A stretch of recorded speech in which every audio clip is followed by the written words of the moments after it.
Good morning po guys. Kumusta kayong lahat dyan guys? Sana sa umagang ito ay ayos lang tayong lahat. May ipakita lang ako sa inyo guys. Itong ano guys oh. Ayan oh. Ito yung tawag namin dito sa project na suso. Tapos ang kinakain nito guys, ito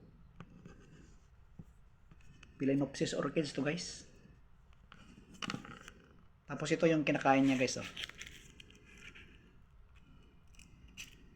Yan oh. So ito guys, itong ano na to, suso.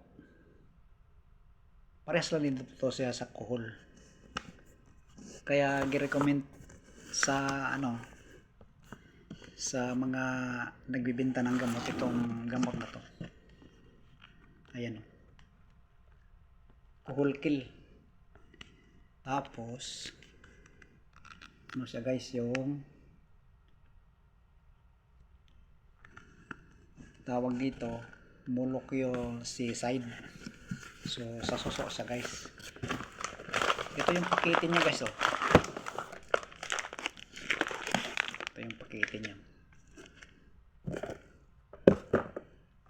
Tapos ang hitsura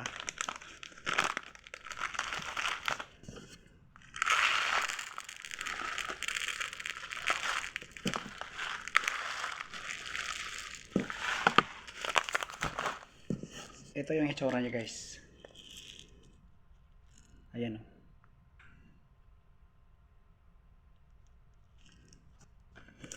So ang gagawin natin dito guys, para makontrol natin yung suso, isaboy lang natin siya doon sa, halimbawa ito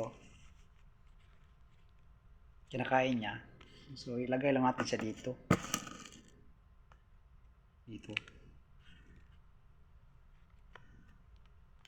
dito sa puno ng halaman. Ito orchids kasi ito guys, Phalaenopsis. Kasi kahit mabusog man siya dito, pag baba niya dito, pag maamoy niya to dito, kakainin niya. So pag kinakain niya, mamamatay siya.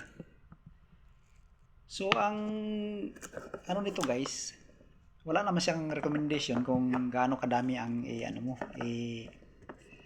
ilagay. So ang ano nito, yung pangkaraniwan na kagamutin talaga nito para sa kuhol. Kaya tinatawag siya ng kuhol kill. Pero since gi-recommenda man sa ano, nagbibenta ng mga gamot na ganito na pwede siya sa suso na kumakain sa halaman. So bumili na rin kami at ginamit namin. So napatunayan din naman namin na epektibo siya. So sa mga nagpapalayan, tingnan mo yung kuhol, tapos yan ang kanyang itlog. So ang kuhol, pag nangitlog yan, napakadami. So siguro maabot siguro ng halos 2,000 piraso pag mapisa lahat ng itlog niya sa sobrang dami. Kaya pag gamitan mo tong ganito, halos mamamatay din sila lahat. Pero ito guys, pag isaboy mo to sa may tubig, lalambot siya. Lalambot. So, siguro kung ang yung palayan nyo, siguro kung galing sa pagtanim nyo, mga isang dangkal na siguro ang taas, tapos kinakain na siya ng kuhol, pwede nyo saboyan sa kung saan yung maraming kuhol, isaboy nyo to. Kasi pag naamoy naman to sa kuhol, kinakain niya. So, ganun ang pag-apply nito. Sa iba pang mga halaman, kagaya ng rapis, bagaman hindi gaano kinakain yung rapis, pero karamihan doon sila nagtatago yung mga suso. So, kung saan yung pinagkataguan nila, isaboy nyo lang doon, sigurado na mamamatay sila. Doon sa mga nagsasaka na na malapit sa kakahuyan, sa mga talahiban, So yung mga suso, nandyan pa yan kasi mahilig din naman yan sila sa sa kakahuyan ng nirahan. So kapag nagtatanim kayo na kinakain ng suso, dapat may nakaprepare kayo dito ng ganitong gamot na kuhol kill. So hindi to siya pesticide, guys. Hindi rin to siya fungicide. Naka-design lang po talaga to siya para sa suso o sa kuhol. So sa mga naman, sa mga mga nagsasaka, maliban doon sa nagsasaka ng palay, may mga gulay tayo na kinakain ng suso.